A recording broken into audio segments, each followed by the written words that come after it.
இந்தியாவினுடைய நாடாளுமன்றமே அதிர்ந்து போயிருக்கிறது. எதிர்க்கட்சிகள் மிகப்பெரிய போராட்டத்தை எடுத்திருக்கிறார்கள். அவசரமாக அனைத்து கட்சி கூட்டத்திற்கு அழைப்பு விடுத்திருக்கிறார் பிரதமர் நரேந்திர மோடி அவர்கள்.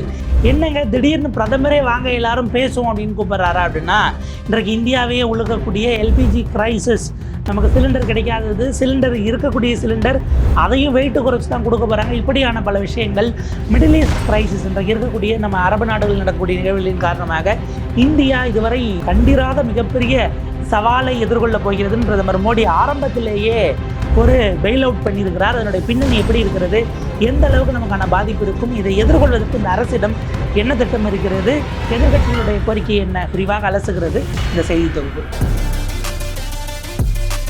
பிரதமர் மோடி அவர்கள் போரெல்லாம் நடந்து மிடில் ஈஸ்டில் அங்கே தொடங்கி போய் அவங்க இப்போ தற்காலிகமாக நிறுத்தியிருக்கிறாங்கன்னு ஒரு பக்கம் சொல்கிறாங்க. இன்னொரு பக்கம் போரில் ஜெயிச்சிட்டோம்னு அவங்களா அறிவிச்சிக்கிறாங்க ட்ரம்ப்பாக. இந்த சூழல் போயிட்டு இருக்கும்போது ஒரு 24 நாட்களுக்கு பிறகு பிரதமர் மோடி அவர்கள் வாய் திறந்து அது குறித்து இந்தியாவினுடைய நாடாளுமன்றத்தில் பேசினார். ஆனால் அவர் பேசின பிறகு தான் நமக்கு பயம் அதிகமாக இருக்குங்கிற மாதிரிலான ஒரு விமர்சனத்தை நம்ம சமூக வலைதளங்களில் பார்க்க முடியுது.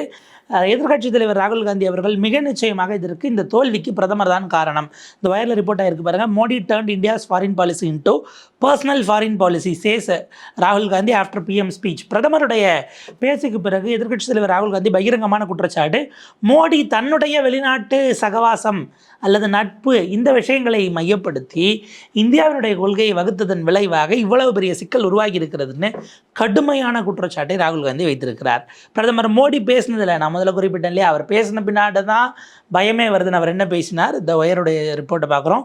Modi warns of unprecedented challenges from Iran war, signals long term impact. நீண்ட காலத்திற்கான சிக்கல்கள், அழுத்தங்கள், அதனுடைய விளைவுகள் இருக்க வாய்ப்பு இருக்கிறது. எனவே இதுவரை இந்தியா எதிர்கொள்ளாத புதிய விதமான சவால்களுக்கு நாம் தயாராக வேண்டும் என இந்தியாவினுடைய பிரதமர் நரேந்திர மோடி அவர்கள் நாடாளுமன்றத்தில் பேசியிருக்கிறார். இப்போ எங்கே கேள்வி எழுப்புகிறாங்கன்னா, சமூக வலைதளங்களில் விமர்சிக்கக்கூடியவர்கள், கிரிட்டிக்ஸாக இருக்கக்கூடியவர்கள் ரொம்ப தெளிவானது என்னென்னா, நீங்கள் டிமானிட்டைசேஷன் கொண்டு வந்தீங்க. என்ன சொன்னார், 50 நாள் எனக்கு நேரம் கொடுங்க, 50 days, அதை ஹிந்தியில் சொல்லியிருப்பாப்புல. அதில் மட்டும் இந்த கருப்பு பணத்தெல்லாம் ஒழிக்கலை அப்படின்னு ஒரு வார்த்தை சொன்னார். உயிரோடு நீங்கள் கொண்டு போய் என்னை எரிக்கலாம் அப்படிங்கிற மாதிரிலாம் அவர் சொன்னதாக அந்த சமயத்தில் பேசப்பட்டது. அது கருப்பு பணம் ஒழிஞ்சுதா இல்லையா? அப்புறம் எப்படி சேகர் ரெட்டி வீட்டில் அத்தனை கட்டுக்கட்டாக 2000 ரூபா, புது 2000 நோட்டு கிடச்சிது, சேகர் ரெட்டி டைரியில் கைப்பற்றப்பட்டது எவ்வளவு, இப்படியான விஷயங்கள் எல்லாம் வந்துச்சு. அவரே பார்த்திங்கன்னா தொழிலதிபர் சேகர் ஆகி கோவிட் காலத்தில் திமுக ஆட்சி வந்த பிறகும் அவர் பார்த்திங்கன்னா அரசுக்கு நிதி கொடுத்ததெல்லாம் பார்த்தோம். இதெல்லாம் ஒரு பக்கம். அப்போ கருப்பு பணம் ஒழிஞ்சிருச்சானா இருந்ததில் ஏறத்தாழ 99% பணம் திரும்ப வந்துருச்சு ஆர்பிஐக்கு. அப்போ கருப்பு பணத்தை எங்கே சார் ஒழிச்சிங்கன்னா பதில் இல்லை. ஆனால் ஆரம்பிக்கும் போது மாஸ்டர் ஸ்ட்ரோக்குன்னாங்க டிமானிட்டைசேஷனுக்கு. அடுத்து பார்த்திங்க அப்படின்னா இந்த பக்கம் ஜிஎஸ்டி கொண்டு வரும்போது அப்படி தான் மாஸ்டர் ஸ்ட்ரோக் அப்படின்னாங்க. பிறகு பார்த்திங்க அப்படின்னா கோவிட் நேரத்தில் நம்ம ஆக்சிஜன் சிலிண்டர்லாம் வெவ்வேறு வகையில் தயார் பண்ணிட்டோம், எந்த வகையிலும் பின்தங்க மாட்டார் அப்படின்ற வகையில் பேசிக்கிட்டு இருந்தாங்க. முதல்ல கோவிட் ஒரு பிரச்சனையே கிடையாது, அது பேரிடரே கிடையாது, பயப்படவே வேண்டாம், பார்லிமெண்ட்டில் அது விவாதிக்கணும் போது அதெல்லாம் என்ன விஷயம், அதெல்லாம் ஒன்றுமே கிடையாது அப்படின்னு சொன்னாங்க. பார்த்தா லாக்டவுன் அறிவிக்கக்கூடிய சூழல் வந்தது. அதுக்கு பிறகு இது பண்ணாங்க. ஆனாலும் ஆக்சிஜன் சிலிண்டர் தொடர்பான விஷயங்களில் அவர்களால் போதுமான அளவுக்கு செய்ய முடியல. ஆனால் இதெல்லாம் ஒரு மேட்டரே இல்லை, பண்ணிடுவார், அது மாஸ்டர் ஸ்ட்ரோக்குன்னாங்க. அதுவும் கடைசியில் போச்சு. இவ்வளவுல அவருடைய ட்ராக் ரெக்கார்டு எடுத்தோம்னா ஒன்றும் பயம் இல்லை, ஒன்றும் சிக்கல் இல்லை, ரஷ்யா ஆயிலை நிறுத்துவதனால நமக்கு ஒன்றும் பிரச்சனை இல்லை அப்படின்லாம் பேசிக்கிட்டு இருந்துட்டு ரஷ்யாட்டிருந்து நிப்பாட்டின பிறகு வேறு இடத்துல வாங்கி இப்போ அதுவும் சரியில்லாமல் போய் இவ்வளோ நாள் அமைதியாக இருந்தவங்க அதில் என்ன சொல்கிறாங்கன்னா, அவர் ஒன்றுமில்லைன்னு போதே அதில் அவ்வளவு பிரச்சனை இருந்துச்சு, இப்போ நிறைய பிரச்சனை இருக்கும்னு ஆரம்பத்திலே சொல்கிறாருன்னா இது எவ்வளவு பிரச்சனையோடு இருக்கும் என்பதாக அது விமர்சன பார்வையாக வைக்கப்படுகிறது. அந்த பிரதமருடைய பேச்சு, அந்த கிராவிட்டி எந்த அளவுக்கு இருக்கும் அப்படிங்கிறத நம்ம கவனிக்க வேண்டியிருக்கிறது. பிரதமர் பேசுகிறார். இதில் என்னென்னா, இந்த போர் தொடங்கின நாள்லேருந்து எதிர்க்கட்சிகள் கேட்டுக்கிட்டு இருக்கிறாங்க, பிரதமரை வர சொல்லுங்கள், பேச சொல்லுங்கள், வர சொல்லுங்கள், பேச சொல்லுங்கள், எங்களுக்கு கேள்வி இருக்குது அப்படின்னு. ஒரு வழியாக வேறு வழி இல்லை, இதுக்கு மேலே கையை மீறி போதுங்கிறதை உணர்ந்து கொண்டு அவர் வந்திருக்கிறார். ஆனால் பிரதமர் கேள்வியெல்லாம் எடுக்கலை. அவர் பேசுகிறது அதுவும் மன் கி பாத் தான். பார்லிமெண்ட்லேயும் மன் கி பாத். என்ன மன் கி பாத்துங்கிறது ரேடியோக்குள்ளே அவர் தனியாக பேசி வாய்ஸை மட்டும் ரெக்கார்ட் பண்ணுவாங்க க்ளோஸ்டு ரூமில். இங்கே சபாநாயகர் இருந்துட்டு மீதி யாரையும் பேச விடாமல் அமைதியாக இருக்க வச்சு ஜி மட்டும் பேசிட்டு போயிடுவாருங்கிற மாதிரியான விஷயங்களை தான் செஞ்சாங்க. இதற்கு முன்பாக நாடாளுமன்றத்தில் பேசிய பெட்ரோலியத்துறை அமைச்சர் ஹர்தீப் சிங் பூரியும் சரி, வெளியுறவுத்துறை அமைச்சர் டாக்டர் ஜெய்சங்கரும் சரி, 2 பேருமே கேள்விகள் எடுக்கல. பிரதமரும் அதற்கு விதிவிலக்கல்ல. பிரதமருடைய அடி ஒற்றி தானே அவங்க 2 பேர் வராங்க அந்த மாடல் ஆஃப் கவர்னன்ஸில். பிரதமர் சொல்கிறார் 27 நாடுகளிடம் நம்ம இருந்து எனர்ஜியை இம்போர்ட் பண்ணிகிட்டு இருந்தோம், அதை இப்போ 41 மாறி இருக்கும்.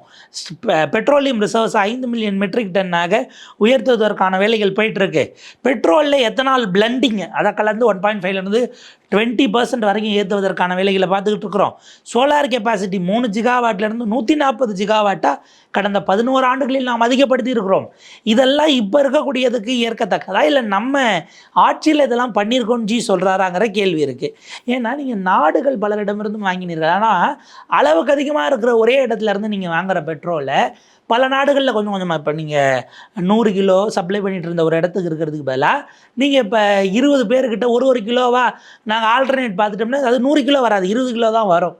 நான் ஒரு உதாரணத்துக்கு அந்த கிலோ கணக்கு சொல்கிறேன். இப்போ இந்த மாதிரிலாம் இருக்கும்போது நாங்கள் மெட்ரோ ரயிலெல்லாம் போட்டிருக்கிறோம். யூரியா பிளான்ட்டை இங்கேருந்து கொண்டு போய் சேர்ப்பதற்கு ஜி இந்த 11 ஆண்டுகளில் செஞ்சதெல்லாம் சொன்னார். அதாவது நாங்கள் இதை அவருடைய இதுவே அந்த பேச்சே எதுக்கு அப்படின்னா, இவ்வளவு நாட்களாக நாங்கள் அரசு ஒன்றுமே பண்ணலை, இதை முன்கூட்டியே கணிக்கலைன்னு சொல்கிறாங்க. அப்படியெல்லாம் இல்லை, நீங்கள் 1100 கிலோமீட்டருக்கு நாங்கள் ரயில்வே லைன் போட்டு யூரியா உற்பத்தி ஆகிற இடத்துலேருந்து விவசாயிகளுக்கு போகிறதுக்கு கொண்டு வந்திருக்கோங்கிற மாதிரிலாம் அவர் பேசுகிறாப்புல. 250 கிலோமீட்டர் 1100 மீட்டருக்கு போட்டிருக்காங்களாம். யூரியா பிளான்ட்டெல்லாம் திறந்துருக்கோம், போனால் வந்தோம். ஐயா, இதெல்லாம் நீங்கள் இதுக்கு முன்னாடி செஞ்சது. இப்போ பிரச்சனை வந்திருக்கா இல்லையா, அதுக்கு வாங்கணும் போது தான் இன்றைக்கு இந்தியாவே உலகமே மிகப்பெரிய அளவுக்கு பொருளாதாரத்தில் சிக்கல் உருவாக்கி இருக்கு. குறிப்பாக எரிசக்தி, இந்த ஆற்றல்ங்கிறது தான் ஒரு பொருளாதாரத்தினுடைய முதுகெலும்பு. அதுவும் வெஸ்ட் ஏஷியாவில் தான் நமக்கு மேஜர் சோர்ஸாக இருந்த காலகட்டத்தில் இன்றைக்கி நம்ம மிக கடுமையான ஒரு சூழலை எதிர்நோக்கி இருக்கிறோம் அப்படின்னு ஜி உள்ளபடியே இது ஒரு அபாயம் என்பதை ஒப்புக்கொண்டிருக்கிறார். நான் முன்னாடி குறிப்பிட்டதை போல் ஒன்றுமே இல்லைன்னு சொன்னதில் எவ்வளோ அபாயம் இருந்தால் அபாயம்னு ஒத்துக்கிட்டது எவ்வளோ அபாயங்கிறது தான். அவர் அதே போல் குறிப்பிடுகிறார், இந்தியா 60% குக்கிங் கேஸை நம்ம உள்ளே கொண்டு வந்துட்டுருக்குறோம். டொமஸ்டிக்காக இங்கே எல்பிஜி தான் அவ்வளோ நாள் கொண்டு வந்தோம். ஹார்மஸ் ஸ்ட்ரைட்டை நீக்கிறதுங்கிறது நமக்கு ரொம்ப பெரிய சவாலாக இருக்கும் அப்படிங்கிறதையும் குறிப்பிட்டுட்டு, இது நம்மளால் ஏற்றுக்க முடியாது, இந்தியன்ஷிப்பை கொண்டு வருவதற்கு நாங்கள் முடிந்தவரை முயற்சி செய்வோம் என்பதாக நம்முடைய பிரதமர் அவர்கள் குறிப்பிட்டிருக்கிறார். ஆனால் அதே போல் நம்முடைய பிரதமர் அவர்கள் இவ்வளவு பேசினார் இல்லையா, இந்த பிரச்சனைக்கு யார் காரணங்கிறது பிரதமர் தொடாமலே நகர்ந்திருக்கிறார். பிரச்சனைக்கு யார் காரணம் நீங்கள் எப்படி சொல்வீங்க? இல்லை ஹார்மஸ் ஸ்டேட்டை மூடினதுனால தான் நமக்கு பிரச்சனை, ஹார்மஸ் ஸ்டேட் இந்த ஈரான் தான் மறைச்சி வச்சுன்னு சொல்லுவீங்களா? அப்போ என்ன கேட்பாங்க, நடுவில் கொஞ்சம் பக்கத்தை காணாமே சார், ஈரான் என்ன முந்தின நாள் நைட்டு ஏதோ கனவு கண்டுட்டு ஹார்மஸ் ஸ்டேட்டை மறைச்சாங்களா? எதற்காக பேச்சுவார்த்தை நடத்தி கொண்டு இருக்கும்போது, ஐ திங்க் ஓமன் நினைக்கிறேன், ஓமனா அவங்க பேச்சுவார்த்தை மையப்படுத்தி நடத்திக்கிட்டு இருக்கிறாங்க, ஓமனா ஏமனான்னு தெரியல, 2 நாடுகளில் ஒரு நாடு பேச்சுவார்த்தை நடத்தும் போது, அப்போ நாங்கள் பேச்சுவார்த்தை முடிய போகுதுன்னு சொல்கிற சமயத்தில் போய் இதற்கு முன்பாக இருந்த கமேனி கொன்றது யார்? அந்த நடுவில் கொஞ்சம் பக்கத்தை காணாமல் போயிட்டு ஈரான் மறிச்சிருச்சுன்னா எப்படின்னு அது பிரச்சனையாகுங்கிறதுனால இது தொடர்பான விஷயங்களை கையை தொடாமல் operation Epic fury, operation Lions roar, இப்படி மாற்றி மாற்றி ஈரானை குறி வச்சு அயத்துல்லா அலி கமேனி கொலை செய்ததெல்லாம் எதையுமே டச் பண்ணாமல் ஜி இதை பேசியிருக்கிறாருங்கிறது தான் நம்ம பார்க்க வேண்டியிருக்கு. அப்போ இந்த மாதிரியான விஷயங்களை பிரதமர் சொன்ன பிறகு தான் மிக கடுமையான விமர்சனங்கள் வருகிறது. எதிர்க்கட்சிகள் குறிப்பிட்றாங்க, நீங்கள் ஒரு நாட்டினுடைய தலைவரை உள்ளே புந்து கொள்கிறாங்கிறதுக்கு நீங்கள் எதிர்க்கலை, பிரிக்ஸ் தொடர்பான இடத்துல நம்ம இருக்கிறோம் அப்படின்னும் போது யுஎன்னுடைய ஸ்டாண்டை நம்ம ஆதரிக்கிறோமா இல்லையாங்க கண்டு பேசாதப்ப எப்படி சரியாக இருக்கும் என்று அவர்கள் எழுப்பிய கேள்விக்கெல்லாம் விடையாகத்தான் பிரதமர் நாடாளுமன்றத்துக்கு ஏன்னா இதுக்கு முதல்ல அவர் பதில் சொன்னார். எங்கே சொன்னார்? கேரளாவுக்கு பிரச்சாரத்துக்கு வந்தப்போ சொன்னார், தமிழ்நாட்டுக்கு பிரச்சாரத்துக்கு வந்தப்போ பேசினார், அதையும் அரசு விழாவில் பேசலை, கட்சி நிகழ்ச்சியில் பேசினார். அப்பயே அது கடுமையான விமர்சனங்களுக்கு உள்ளாச்சு. நாடாளுமன்றத்தில் கூக்குரல் இட்டுக்கிட்டு இருக்காங்க, பேசுங்க, சிலிண்டருக்கு பிரச்சனைகள் ஓடிக்கிட்டு இருக்கு, பேனிக் பையிங்காக இருக்குது, பெட்ரோல் நிலையங்களில் 1/2 கிலோமீட்டர் 1 கிலோமீட்டர் வரைக்கும் லைன் நிற்கக்கூடியதாக இருக்கிறது, கார்கள் முண்டி அடிச்சுக்கிட்டு போயிட்டு இருக்கிறாங்க பெட்ரோல் நிலையத்தில், இவ்வளவு பதற்றங்கள் ஓடிக்கிட்டு இருக்கேன்னா அவர் பிரச்சார கூட்டத்தில் தான் நான் பேசினாப்புல. இப்போ இதெல்லாம் தாண்டின பிறகு தான் எனர்ஜி செக்யூரிட்டிக்கான நாடாளுமன்ற நிலைக்குழு வரைக்கும் போகலை, அவங்க அதுக்கான ஹை லெவல் கமிட்டி மீட்டிங்கை கூட்டிட்டு நாடாளுமன்றத்தில் இவர் பேசியிருக்கிறார். இது பேச்சுங்கிறது போதுமானதானா? அதில் இல்லை. அதில் ஏன்னா எதிர்கட்சிகள் இருக்கக்கூடிய ஒரே கேள்வி, எங்களுக்கு கேள்வி இருக்குது, இது மக்களோட கேள்வி, கேள்வியை வாங்கிட்டு நீங்கள் பதில் சொல்லுங்கள், அல்லது கேள்வியை எழுத்துப்பூர்வமாக கொடுங்க, பிரதமர் அவையில் பதிலளிப்பார்னாச்சு சொல்லுங்கள். கேள்வியே கேட்கக்கூடாதுன்னா அதுக்கு நீங்கள் மன் கி பாத்தில் பேசி ஒரு வீடியோ தான் டிமானிட்டைசேஷன் செல்லாதுன்னு ஒரு ரெக்கார்டட் வீடியோ வெளியிட்டீங்களே. பிரதமர் நாட்டு மக்களிடம் 7 மணி 45 நிமிடங்களுக்கு உரையாடுகிறாருன்னு அது எல்லாம் பார்த்தாங்க, லைவாக காட்டின்னு பார்த்தா ரெக்கார்ட் பண்ணி பாய் அவர் பெஹன் அப்படின்னு ஆரம்பித்து அவர் பேசி 7:45க்கு 500 1000 மொத்தமாக செல்லாது, பயப்படாதீங்க, நம்ம வந்து ஒரு ஆப்ரேஷனை பண்ணுறோம், இது வந்து மக்களுக்காகத்தான், கருப்பு பணத்தை மொத்தமாக ஒழிச்சு தூக்கி கொண்டு போய் கடல் கடியில் கலந்தெல்லாம் புறாபெரியும் பிடிச்சாரலான்னு இவ்வளோ பேசினார். அந்த மாதிரியே பேசிட்டு போகலாமேங்கிறது இவங்களுடையது. இதை எதிர்த்து இன்று காலை இந்த நேரம் நம்ம பேசிகிட்டு இருக்கக்கூடிய நேரத்தில் எதிர்கட்சிகள் எல்பிஜி கிரைசிஸ் தொடர்பாக எரிவாயு சிலிண்டர்கள் இன்றைக்கி எவ்வளோ மோசமாக போயிட்டுருக்குங்கிறது, நிலைமை கிடைக்கல, அவ்வளோ நாள் காலையிலேருந்தே க்யூவில் நிற்கக்கூடியது, ஏறத்தாழ 500 1000 செல்லாத போது ஏடிஎம்மில் எவ்வளோ க்யூ நின்னதோ, ஆக்சிஜன் சிலிண்டர் கிடைக்காத காலகட்டத்தில், கொரோனா காலகட்டத்தில் ஆம்புலன்ஸுக்கும் இந்த ஆக்சிஜன் சிலிண்டர் கிடைப்பதற்கும் எவ்வளவு பெரிய அழுத்தத்தோடு மக்கள் கியூவில் நின்றார்களோ அதை விட மிக அதிகமாக எல்பிஜி கிரைசிஸ் மாறி இருக்கிறது அப்படிங்கிறது தான் நம்ம பார்க்க முடிகிறது. இதை கண்டித்து இதற்கு பதில் சொல்ல முடியாத, இது நிர்வகிக்க முடியாத விஷயங்களை எதிர்த்து எதிர்க்கட்சிகள் நாடாளுமன்றத்தில் பெரும் போராட்டத்தை செய்து கொண்டிருக்கிறார்கள். அது ஒரு பக்கம். இதில் தான் அவசரமாக நீங்கள் இப்படியெல்லாம் பிரச்சனைன்னு எடுத்துக்கிட்டு பார்லிமெண்ட் வாசலில் இருக்கிற வரைக்கும் சரி, தெருவா ஊராக கிராமமாக நீங்கள் போக ஆரம்பிச்சிங்கன்னா அது அரசுக்கு மிகப்பெரிய நெருக்கடியை உருவாக்கும் என்று சொல்லி அவங்க பதற்றத்தில் இப்போ அனைத்து கட்சிகளும் இன்று மாலை கூட வேண்டும் அப்படின்னு மத்திய அரசின் தரப்பில் அழைப்பு விடுத்திருக்கிறார்கள். இதில் தான் ராகுல் காந்தி கேட்குறாரு, ஆல் பார்ட்டி மீட்டிங் வருது அப்படின்னா நீங்கள் ஆல் பார்ட்டி மீட்டிங்கில் நாங்கள் கேட்குற கேள்வியை, ஆல் பார்ட்டி மீட்டிங்னும் போது நீங்கள் உள்ளறைக்குள்ளே தான் நடத்த போகிறீங்க, லைவ் எல்லாம் விட போகிறது இல்லை. அப்போ அங்கே கேள்வி கேட்டால் நீங்கள் பதில் சொல்வீங்கன்னா பார்லிமெண்ட்லேயே கேள்வியை வாங்கிட்டு பிரதமர் பதில் சொல்ல வேண்டியதுன்னு, அதுக்கு எதுக்கு உங்களுக்கு 24 மணி நேரம் என்பதாக அவர் கேள்வி எழுப்புகிறார்.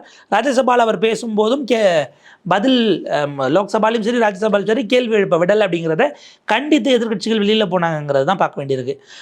பிரதமர் எல்லாரையும் வந்து பார்த்திங்க அப்படின்னா பர்சனல் ஃபாரின் பாலிசியாக அவர் மாற்றி விட்டார். தன்னுடைய தனிமனித உறவுகளை வெளிநாடுகளோடு தன்னுடைய விஷயங்களை வளர்த்து கொள்வதற்காக இந்தியாவினுடைய வெளியுறவு கொள்கையை இவர் சீரழித்து விட்டார்ங்கிற குற்றச்சாட்டை வச்சுட்டு பிரதமர் மோடி இந்தியாவினுடைய நலன்களுக்கு செயல்படாமல் அமெரிக்காவும் இஸ்ரேலும் அவரை என்ன செய்ய சொல்கிறதோ அவர்களுக்கு எது நல்லதோ அதன் அடிப்படையில் செய்து கொண்டிருப்பது என்பதுதான் இந்தியாவுக்கான மிக மோசமான விளைவுகளை ஏற்படுத்துகிறதுங்கிற குற்றச்சாட்டை அவர் வைக்கிறார். இப்போ இதில் பார்த்திங்க அப்படின்னா ட்ரம்ப்புக்கு வந்து என்ன மோடி பண்ணணுங்கிறது தெளிவாக தெரிஞ்சிருக்கு. அதனால அவர் அதை சொல்கிறாரு, இவர் செய்கிறார். ஆண்டவன் சொல்கிறான், அருணாச்சலம் செய்கிறாங்கிற ஸ்டைலில் ட்ரம்ப் சொல்கிறாரு, மோடிஜி செய்கிறாருங்கிற மாதிரியிலான ஒரு விமர்சனத்தை இவர் வைத்திருக்கிறார். இட் இஸ் ஆப்வியஸ், எல்லாராலையும் பார்க்க முடிகிறது இவர் காம்ப்ரமைஸ் ஆகிவிட்டார் அப்படிங்கிறது. சம்பந்தம் இல்லாத ஒரு பேச்சை நாடாளுமன்றத்தில் பேசியிருக்கிறார். அவர் இந்தியாவினுடைய பிரதமர், இந்தியாவின் நிலை என்ன என்பதை பேச வேண்டும், மக்கள் எல்லாம் எல்லாத்துக்கும் தயாராகுங்க அப்படின்றாரு. எல்பிஜி சிக்கல் நாட்டில் இருக்கா இல்லையா, எவ்வளோ உள்ளே வராமல் போச்சு, மக்களுக்கு சப்ளை எவ்வளோ கட் பண்ணியிருக்கிறீங்க, பெட்ரோல் சிக்கல் இருக்கா இல்லையா, ஏற்கனவே இருந்த ரிசர்வ் எத்தனை நாளைக்கு தாங்கும், முன்னாடியே இந்த போர் ஆரம்பிக்கும் முன்னாடியே வந்து நின்று இருக்கிற கப்பல் எடுத்து பியூரிஃபை பண்ணிட்டு இருக்காங்கல்ல, அது எவ்வளோ நாளைக்கு காணாது, உரம் அப்படிங்கிறது எவ்வளோ நாளைக்கு நம்மகிட்ட ஸ்டாக் இருக்குது, எவ்வளோ நாளைக்கு உள்ள சிக்கல் இருக்குது, இல்லை குறைத்து பயன்படுத்துவதற்கு என்ன பண்ணலாம், இது எதையாச்சும் இந்தியாவுக்குள்ளே நீ நிலைமையை பற்றியே வாயை திறக்கலை அப்படின்னா இவர் யாருக்கான பிரதமர், யாருடைய பிரதிநிதி என்கிற கேள்வியை கொண்டு வருகிறார். அதே போல் பார்த்திங்கன்னா கடந்த 15 ஆண்டுகளாக நாங்கள் சோலார் பவரை அதிகம் போட்டோம், இதுக்கான பதிலா?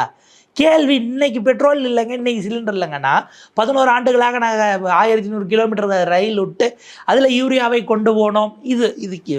இதுக்கு ஏதாவது இதுதான் இதில் சொல்லுவாங்கல்ல, பட்டுக்கோட்டைக்கு வழி என்னன்னு கேட்டால் கோட்டாபாக்கு கிலோ எவ்வளோங்கிற மாதிரி இப்படியாக பேசி கொண்டிருக்கிறார் என்கிற விமர்சனத்தை வைத்திருக்கிறார்.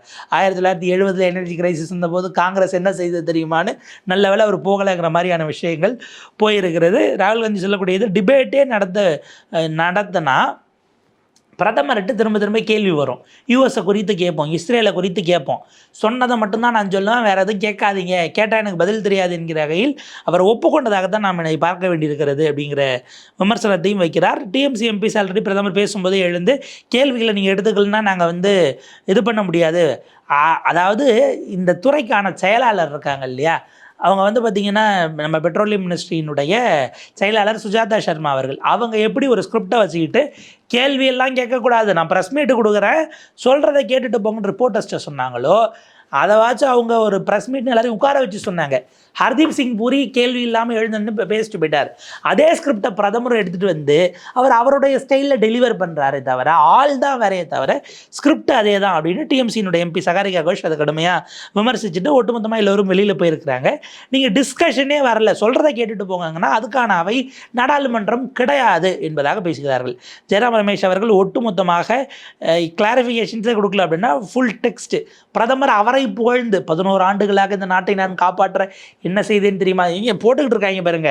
அதாவது கடந்த 8000 அவருடைய பொது வாழ்க்கையில் இதோட இப்போ அவர் 8500 நாட்களை கடந்து இந்தியாவிலேயே மிக அதிக நாட்கள் பிரதமராக, அதாவது ஒரு ஆட்சியின் தலைமையாக இருந்தவருங்கிற சாதனையை அவர் செஞ்சுருக்கிறாப்புல.